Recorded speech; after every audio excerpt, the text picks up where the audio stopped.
Everyone, hopes आप सब बहुत अच्छे होंगे और मैं भी बहुत अच्छी हूँ। आप सभी के लिए एक लेटेस्ट वीडियो लेकर आ चुकी हूँ। एंड गाइज, मैं नंबर वाइज आपके सारे चैप्टर्स कवर करते हुए चल रही हूँ। पहले मैंने आपके चैप्टर्स पढ़ाए 1 2 3 4 5 एंड अभी आपका दूसरा शहरीकरण वाला चैप्टर मैं लेकर आ चुकी हूँ। ये आपके एग्जाम के लिए बहुत ज़रूरी है। इस वीडियो को एंड तक देखना, आपके सारे डाउट्स क्लियर हो जाएंगे और आपको एक अच्छा खासा आप चैप्टर समझ जाओगे और आप अपने पेपर में अच्छा स्कोर कर पाओगे। तो इस वीडियो के बहुत सारे बेनिफिट्स होने वाले हैं। जो बच्चे गवर्नमेंट जॉब की प्रिपरेशंस कर रहे हैं वो भी इस वीडियो को देख सकते हैं, उनके लिए भी ये बहुत हेल्पफुल है।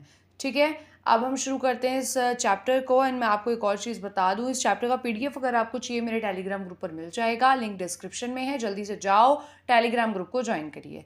सो यहाँ पे क्या है, दूसरा शहरीकरण, भौतिक और सामाजिक परिवर्तन, बौद्ध धर्म और जैन धर्म। तो सबसे पहले मैं आपको बता दूं इस चैप्टर में हम क्या पढ़ने वाले हैं। आपके बौद्ध धर्म के बारे में, जैन धर्म के बारे में, और जो भौतिक और सांस्कृतिक परिवर्तन हुए थे कब, जो दूसरा शहरीकरण था उसमें, वो हम पढ़ने वाले हैं। ठीक है, तो वीडियो बहुत इंटरेस्टिंग होगा, चीज़ें बहुत इजी लैंग्वेज में समझाने की कोशिश करूंगी, तो वीडियो को एंड तक जरूर देखना। अब यहाँ पर है दूसरा शहरीकरण। तो भाई दूसरा शहरीकरण किसे कहते हैं? जिसमें जो छोटे छोटे कस्बे होते हैं, शहर होते हैं, वो उभरने लगते हैं, उनमें उन्नति आने लगती है। ठीक है, तो इसका क्या अर्थ होता है कि जब विकास केवल बड़े शहरों तक सीमित ना रहकर छोटे छोटे कस्बे और शहरों तक फैले, तो उसी को कहते हैं दूसरा शहरीकरण। कि भाई अब दूसरा शहरीकरण हो रहा है, यानी कि अब दूसरा शहर तैयार हो रहा है। ये चीज़ आप समझो। ठीक है, इसमें क्या होता है, बहुत जो लोग होते हैं बेरोजगार, जो छोटे छोटे गाँव में रहते हैं, कस्बों में रहते हैं, उन्हें रोजगार मिलता है। ठीक है, औद्योगिकीकरण होता है। तो इन चीज़ों पर ध्यान देना। और हम पढ़ने वाले हैं बौद्ध धर्म और जैन धर्म के बारे में, तो यहाँ पे आपको बौद्ध और जैन धर्म के बारे में भी जानने को मिलेगा।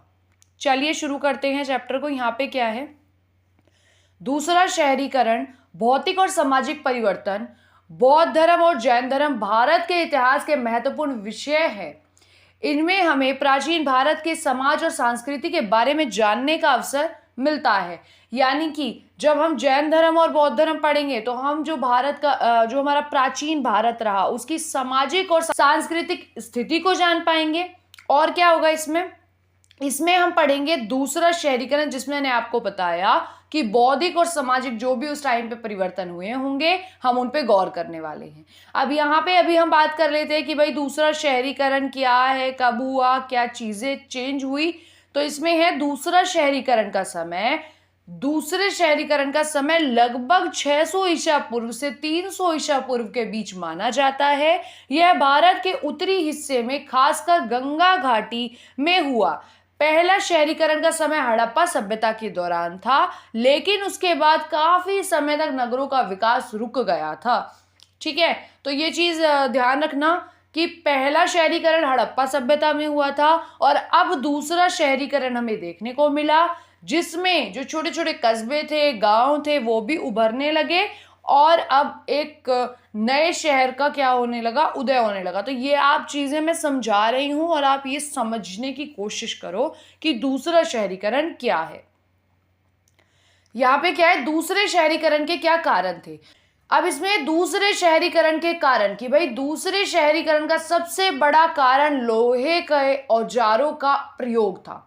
कि भाई सबसे ज्यादा उपयोग होने लग रहा था किसका, लोहे का। इस वजह से क्या हो रहा था, शहरीकरण हो रहा था।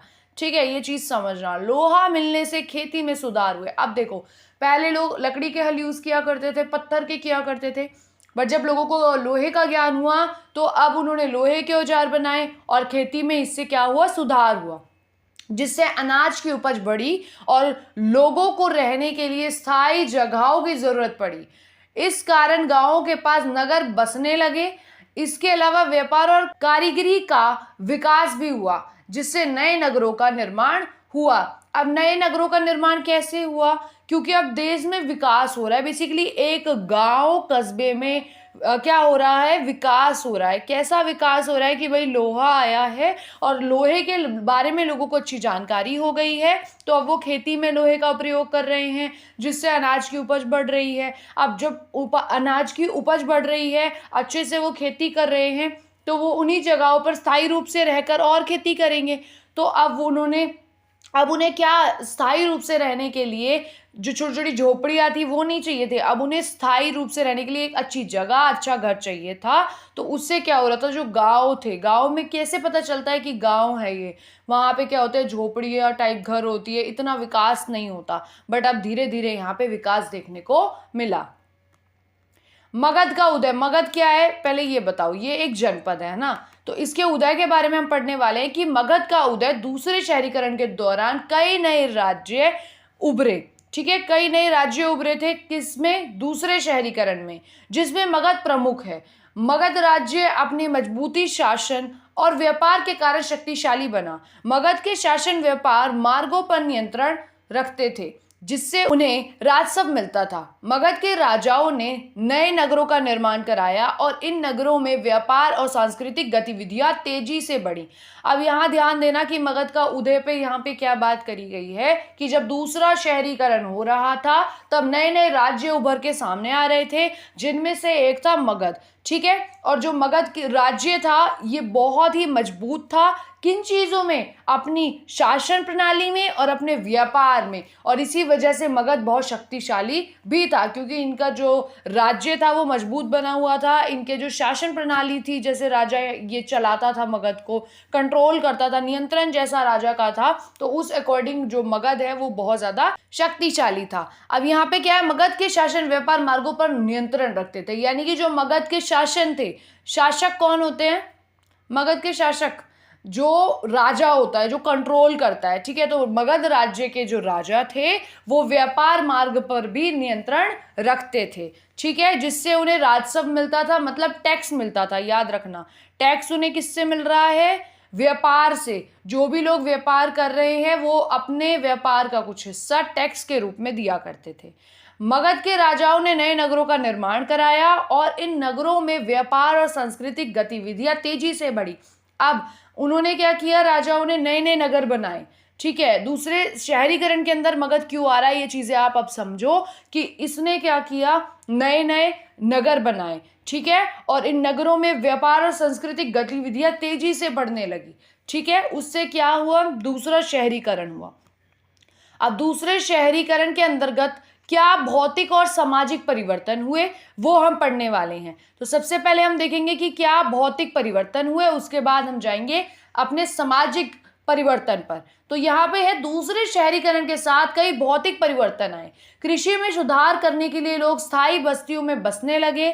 नए नगर का निर्माण हुआ जहाँ सड़कें, घर और बाजार बनाए गए। सोना, चांदी और तांबे जैसी धातुओं का इस्तेमाल बढ़ गया, जिससे सिक्कों का प्रचलन शुरू हो गया। इस समय की सभ्यता में धातु से बने औजारों और हथियारों का भी इस्तेमाल हुआ, जो भौतिक विकास का संकेत था। अब सबसे बड़ी बात ये याद रखना, ध्यान से अपने माइंड में रखना कि सिक्कों का प्रचलन भी शुरू हो गया दूसरे शहरीकरण के अंदर। ठीक है, पहले मैंने आपको पढ़ाया था, अगर आपको याद हो, कि जब पुराना टाइम था तो सिक्के वगैरह नहीं होते थे, लोग वस्तु विनिमय जो प्रणाली थे उससे जो है अपनी नीड्स फुलफिल करते थे। कैसे कि भाई आपकी ज़रूरत की चीज़ आप मुझे दे दो, मतलब बेसिकली जो मुझे चाहिए वो आप मुझे दे दो अगर आपके पास है, और जो आपको जिस चीज़ की ज़रूरत है अगर वो मेरे पास है तो मैं आपको दे देती हूँ। इस टाइप से जो है प्रणाली चला करती थी। पर इस समय की सभ्यता में धातु से बने औजारों और हथियारों का भी इस्तेमाल हुआ। अब याद रखना कि यहाँ पे धातु का प्रयोग हो रहा है। ठीक है, भौतिक परिवर्तन क्या हुआ, भौतिक परिवर्तन ये हुआ कि इसमें जो है कृषि में सुधार आया, क्योंकि अब ये लोहे से क्या कर रहे हैं, कृषि कर रहे हैं। लोगों ने स्थायी रूप से रहना शुरू कर दिया।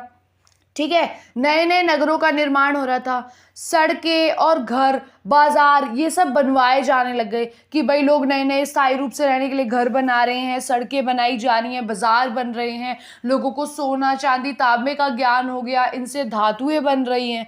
ठीक है, और सिक्के भी उस टाइम शुरू हो गए थे, सोने के भी, चांदी के भी और तांबे के भी। ठीक है, इस समय की सभ्यता में धातु से बने औजार, हथियार ये सब इस्तेमाल किए जाते थे। तो इन चीज़ों को याद रखना कि अगर आपको भौतिक परिवर्तन में कुछ लिखना है या आपसे नॉर्मली भी पूछ लिया जाए कि भाई आप बताओ दूसरे शहरीकरण में क्या भौतिक परिवर्तन हुए, तो आप ये सभी चीजें लिखेंगे। पर मैं आपको एक चीज बता दूं, अगर आपका 15 नंबर का एक क्वेश्चन आ रहा है तो आप उसमें इतना नहीं लिखेंगे, आप इन्हीं चीजों को बढ़ा चढ़ा के एक्सप्लेन करेंगे। एंड हो सके तो आप पिक्चर्स भी बनाओगे कि पुराने टाइम में छोटे छोटे सिक्के हुआ करते थे, और आप बता सकते हो कि कौन से राजा ने कौन से सिक्के छपवाए, तो उससे आपका आंसर बहुत अट्रैक्टिव बन जाएगा। अब यहाँ पे हम सामाजिक परिवर्तन पढ़ेंगे। देखो बेटा, मैं आपको मोटा मोटा बता देती हूँ इस वीडियो के थ्रू, जिससे आप पेपर में खुद बना चढ़ा के लिख सकते हो, और बहुत इजी लैंग्वेज में मैं चीजें लेकर चल रही हूँ ताकि आपको पेपर में कोई प्रॉब्लम ना हो। ठीक है। दूसरे शहरीकरण ने समाज को भी प्रभावित किया, जाति व्यवस्था कठोर हो गई और समाज में वर्ग विभाजन होने लगा। व्यापारियों, कारीगरों और मजदूरों का एक नया वर्ग उभरा। समाज में विभिन्न कार्यों के आधार पर समूह बनने लगे। अब यहाँ पर सामाजिक क्या हुआ परिवर्तन, समाज में, राजनीति में क्या परिवर्तन हो रहा था कि अब इससे जो दूसरा शहरीकरण हुआ इससे समाज बहुत ज्यादा प्रभावित हो गया था। जाति व्यवस्था बनने लग गई थी। ठीक है, लोग जातियों को लेके भेदभाव करने लगे थे, कठोर हो गई थी ये चीजें। ठीक है, समाज में वर्ग विभाजन हो गया था, लोगों को अलग अलग वर्ग में बांटा गया, जैसे कि आपने पढ़ा होगा कुलीन वर्ग, अभिजात वर्ग, है ना, ये सब। व्यापारी, कारीगरों और मजदूरों का नया वर्ग उभरा, यानी कि अब कुछ लोग व्यापारी हो गए, कोई कारीगर थे और कुछ मजदूर थे, और ये लोग समूह में रहने लगे। ठीक है, अपने कार्यों को साथ मिलकर करने लगे। समाज में विभिन्न कार्यों के आधार पर समूह बन गए कि मजदूर एक साथ रहा करते थे एक जगह और सारे खेती किया करते थे, व्यापारी व्यापार संभाला करते थे। ठीक है, इस तरह से। अब जैसे कि किसान, व्यापारी, शिल्पकार आदि, तो यहाँ पर आपको सामाजिक परिवर्तन में क्या देखने को मिलेगा कि यहाँ पे किसके एग्जाम्पल दिए गए हैं कि किसान लोग होते हैं, व्यापारी होते हैं, शिल्पकार होते हैं, ये लोगों के समूह बनने लगे थे और लोग अलग अलग रहने लगे थे, जो मैं आपको अभी समझा चुकी हूँ। इस समय महिलाओं की स्थिति में भी परिवर्तन आया। अब सामाजिक स्थिति की हम बात कर रहे हैं तो इसमें याद रखना कि महिलाओं की स्थिति में भी आपको परिवर्तन देखने को मिला। वह घर के कामकाज में लगी रही और सामाजिक जीवन में उनकी भूमिका सीमित हो गई, यानी कि समाज में औरत की कोई चलती नहीं थी, या औरत से कोई कुछ भी निर्णय लिया जा रहा है तो औरत से सलाह की जा रही है, ऐसा कुछ नहीं था। महिलाएं जो थी वो घर का कामकाज संभालती थी। इसके अलावा धार्मिक मान्यताओं में भी बदलाव आए। अब याद रखना, जब आप सामाजिक लिखोगे तो उसमें आप धार्मिक मान्यताओं को भी इंक्लूड करेंगे कि लोगों की धार्मिक जो मान्यता थी उसमें भी बदलाव आए। लोग कर्मकांडों के प्रति कम आकर्षित होने लगे।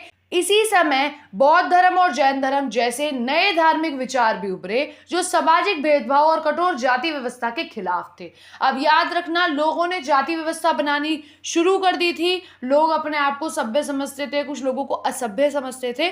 तो जो बौद्ध और जैन धर्म थे, इन जो ये चीजें थी इनके बिल्कुल खिलाफ थे।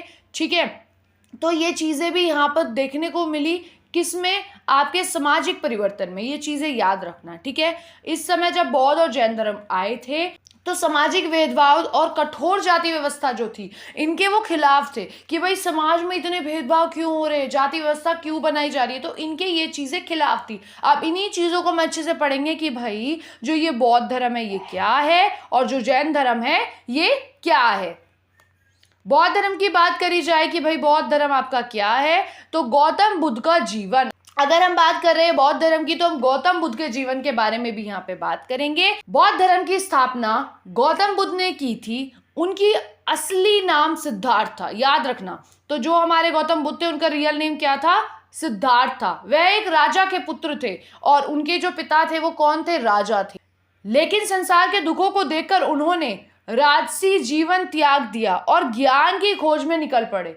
यानी कि याद रखना, देखो आपने 12th में पढ़ा होगा, ज्यादा डीपली में नहीं ले जा रही हूँ, बट आपने इतना पढ़ा होगा कि जो गौतम बुद्ध थे उनके पास हर तरह की सुख सुविधा थी, बिकॉज उनके पापा जो थे वो राजा थे, पर फिर भी उन्होंने अपना जो सुख का जीवन था, राजसी जीवन था, उसका त्याग कर दिया और वो ज्ञान की खोज में निकल पड़े। आपने भी ये चीजें देखी होगी भाई, जो इंसान के पास है आज उसमें इंसान सेटिस्फाइड ही नहीं है। ठीक है, जो उसके पास है वो हमेशा चाहता है उससे ज्यादा उसे मिले, और हर एक व्यक्ति दुखी है, चाहे वो कितना ही ज्ञानी है या कितना ही बड़ा राजा हो। तो इसीलिए जो बौद्ध थे, उन्होंने क्या किया, अपने जीवन का त्याग किया, अपने बेसिकली राजसी जीवन का, जो उनका इतना अच्छा राजा के दरबार में जीवन था, उनके पिता राजा थे, हर एक सुख सुविधा उनके पास थी, उसका उन्होंने त्याग किया और वो ज्ञान की खोज में निकल पड़े। अब एक कठिन तपस्या और ध्यान के बाद उन्हें ज्ञान की प्राप्ति हुई, वह बौद्ध कहलाए। अब याद रखना, बहुत ही कठिन उन्होंने तपस्या की, बहुत ही ज़्यादा उन्होंने ध्यान लगाया, उससे क्या हुआ, उन्हें ज्ञान की प्राप्ति हुई और उनका नाम बुद्ध पड़ा और वो बुद्ध कहलाए। याद रखना, ठीक है, जिसका अर्थ है जागृत। ठीक है, तो बुद्ध का मतलब क्या होता है, जागृत, याद रखना।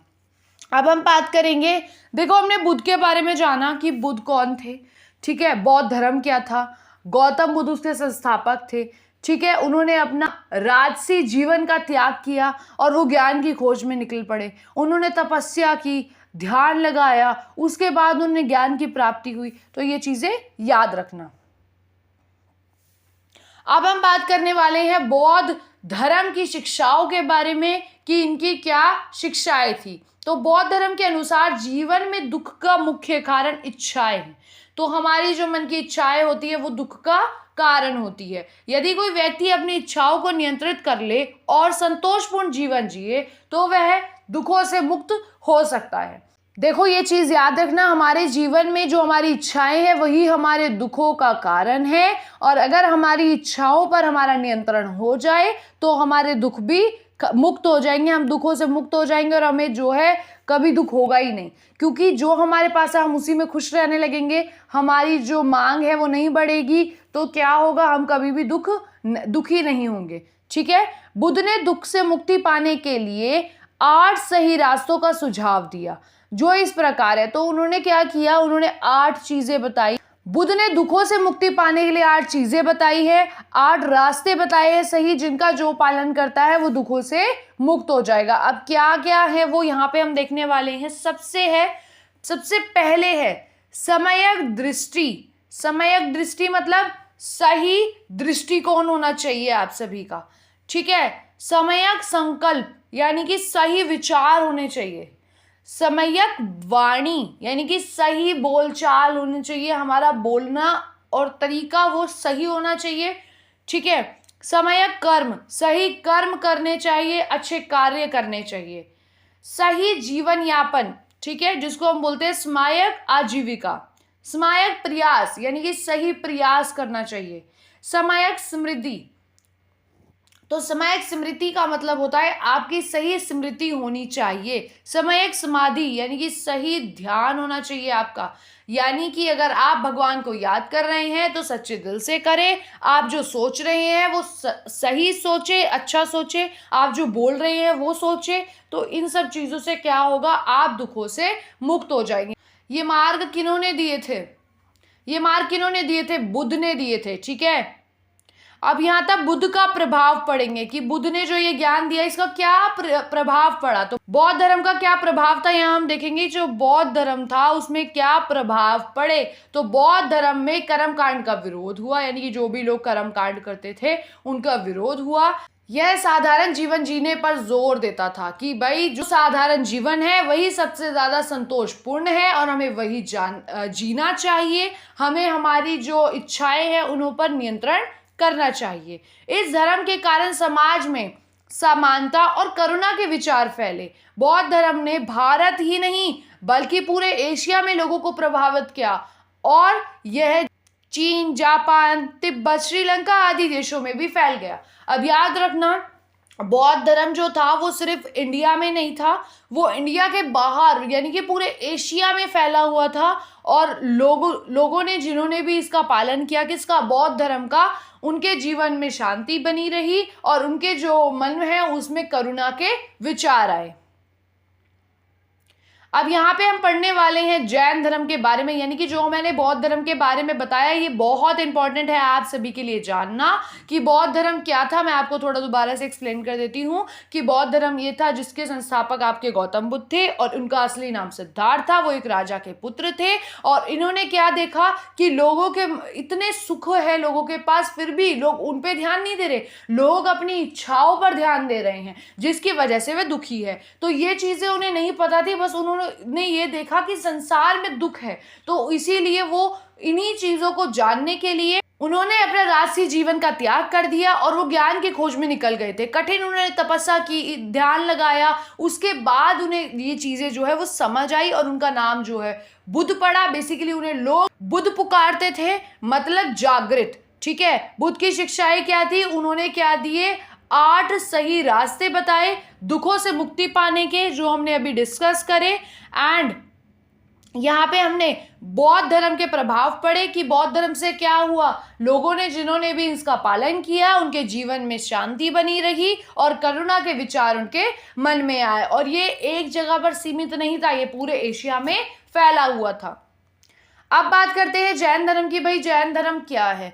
तो महावीर स्वामी के जीवन, अभी हम महावीर जी के बारे में बात करेंगे। सबसे पहले मैं आपको थोड़ा रिमाइंड करवाऊं, अगर हम बात करें आपके बौद्ध धर्म के बारे में, इनके संस्थापक कौन थे? बेसिकली गौतम बुद्ध थे। सेम यहाँ पे जैन धर्म के कौन है? महावीर स्वामी। तो जैन धर्म की संस्थापना किसने की थी? महावीर स्वामी ने की थी।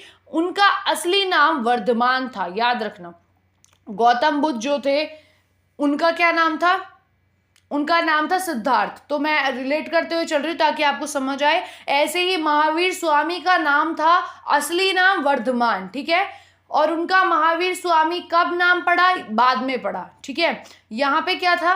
वह एक राजा के पुत्र थे। अब यहाँ पे भी ये भी एक राजा के पुत्र है और वो भी एक राजा के पुत्र थे, लेकिन सत्य और ज्ञान की खोज में उन्होंने अपना राजसी जीवन त्याग दिया। याद रखना, बौद्ध धर्म में भी और जैन धर्म में भी सेम चीजें हुई कि दोनों ही राजा के पुत्र थे और दोनों ने सत्य और ज्ञान की खोज में अपने राजसी जीवन को त्याग दिया। अब आप बौद्ध धर्म के बारे में बात करो तो उनका क्या था?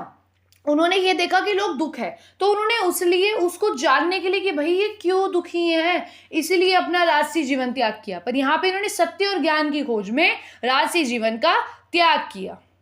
अब इन्होंने भी क्या की? कठोर तपस्या की, उसके बाद केवल ज्ञान प्राप्ति हुई।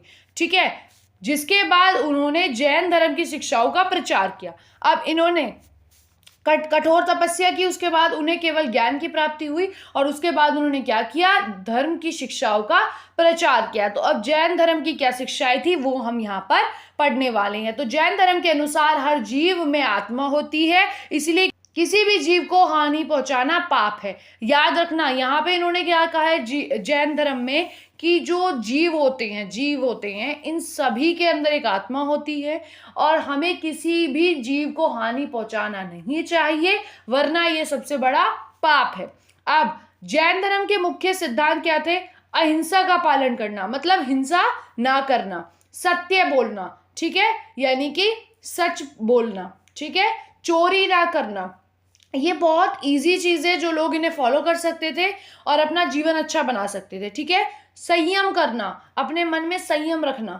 ठीक है, ब्रह्मचर्य और संपत्ति का मोह ना करना, यानी कि पैसा आज है और कल ना नहीं है, तो हमें इससे मोह नहीं करना चाहिए। और सेकंड थिंग, इस पे घमंड नहीं करना चाहिए। ठीक है, जैन धर्म में त्रिरत्न यानी कि 3 रत्न का महत्व है, जो इस प्रकार है। यानी कि जो इनकी शिक्षाएं थी वो क्या थी कि भाई हमें किसी भी जीव को हानि नहीं पहुंचानी चाहिए, सबके अंदर आत्मा होती है और हमें अहिंसा का पालन करना चाहिए, सत्य बोलना चाहिए, चोरी नहीं करनी चाहिए, संयम रखना चाहिए और संपत्ति का मोह नहीं करना चाहिए। और जो इनके त्रिरत्न थे वो क्या थे? संयम, दर्शन यानी कि सही दृष्टि, संयम ज्ञान, सही ज्ञान और सही चरित्र मतलब सही आचरण। क्या आपका सही आचरण होना चाहिए, आपकी दृष्टि सही होनी चाहिए और आपका ज्ञान भी सही होना चाहिए। उसके बाद इसके क्या प्रभाव पड़े? जो हमारा जैन धर्म था तो इसके क्या प्रभाव थे? जैन धर्म का मुख्य प्रभाव व्यापारिक समुदाय पर पड़ा कि जो व्यापारिक लोग थे उनके समुदाय पर सबसे ज्यादा जैन धर्म का प्रभाव पड़ा। इस धर्म ने लोगों को संयमित जीवन जीने और दूसरों के प्रति दया भाव रखने की प्रेरणा दी थी। जैन धर्म के अनुयायियों ने समाज में अहिंसा का प्रचार किया और कई सामाजिक और धार्मिक सुधार किए। तो याद रखना, जो जैन धर्म के अनुयायी थे इन्होंने क्या किया? बहुत ज्यादा समाज में प्रचार किया। किसका? जैन धर्म की शिक्षाओं। इससे क्या हुआ? सामाजिक और धार्मिक सुधार देखे गए। अब यहाँ पे निष्कर्ष पढ़ने वाले हैं, यानी कि हमने जो भी इस चैप्टर में पढ़ा उससे क्या हुआ, क्या चीजें रही, वो हम देखने वाले हैं। तो दूसरे शहरीकरण, भौतिक और सामाजिक परिवर्तन और बौद्ध और जैन धर्म के उदय ने भारत के समाज को नई दिशा दी। शहरीकरण से कृषि, व्यापार और कारीगरों में विकास हुआ, जिससे समाज में नई वर्गों का निर्माण हुआ। बौद्ध और जैन धर्म ने समाज में समानता और करुणा का संदेश फैलाया, जिससे लोगों में सह अस्तित्व और सहयोग की भावना मजबूत हुई। इन सब परिवर्तनों ने भारतीय संस्कृति को समृद्ध और विविधतापूर्ण बनाया। तो याद रखना, यहाँ पे निष्कर्ष में आपको क्या लिखना है। आपके पेपर में जब निष्कर्ष आप लिखोगे अपने क्वेश्चन में, तो आप लिखोगे कि दूसरा जब शहरीकरण हुआ उसमें भौतिक और सामाजिक परिवर्तन देखने को मिले गए, और बौद्ध और जैन धर्म का उदय हुआ, समाज में नई नई दिशाएं देखने को मिली, और शहरीकरण से क्या हुआ, कृषि, व्यापार और कारीगरों में विकास देखने को मिला। इससे समाज में क्या हुआ, नए वर्ग बनने लगे। ठीक है। बौद्ध और जैन धर्म ने क्या किया, समाज में समानता और करुणा का संदेश फैलाया, लोगों को अच्छी शिक्षाएं दी, जिससे लोगों में सहअस्तित्व और सहयोग की भावना मजबूत हो गई। और इन सब परिवर्तनों ने क्या किया था, भारतीय संस्कृति को समृद्ध और विविधतापूर्ण बनाया। सो गाइज, होप आपको ये वीडियो अच्छी लगी होगी एंड आपको अच्छे से सारी इंपॉर्टेंट चीजें समझ आ गई होगी। ये नोट्स मैंने आप सभी के लिए बनाए थे जो बहुत इंपॉर्टेंट है, और इनको अगर आप अच्छे से पढ़ लो तो आपको बिल्कुल प्रॉब्लम नहीं होने वाली है अपने एग्जाम्स में। आपको इन्हीं चीज़ों को अच्छे से एक्सप्लेन करना है। बिल्कुल इजी नोट्स मैंने बनाए थे। वीडियो कैसी लगी ज़रूर बताना कमेंट में। एंड गाइज, अगर चैनल को अभी तक सब्सक्राइब नहीं किया है तो जल्दी से चैनल को सब्सक्राइब कर लो। Thank you for watching this video. Bye bye.